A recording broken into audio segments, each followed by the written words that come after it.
1,00,000 மாதம் மாதம் என் டேபிளுக்கு வர வேண்டும். டிவிகே கட்சி உறுப்பினர் உத்தரவிட்டு உள்ளார்.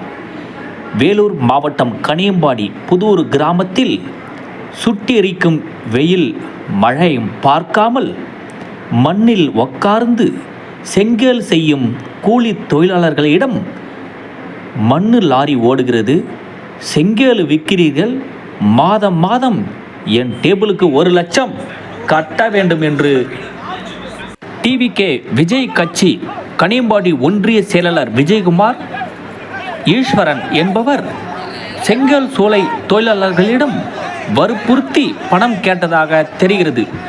சூளை வேலை செய்யும் மக்கள் அனைவரும் ஒன்றாக சேர்ந்து அவர்களை சூழ்ந்து நின்று கேள்வி கேட்கும் காட்சிகள்.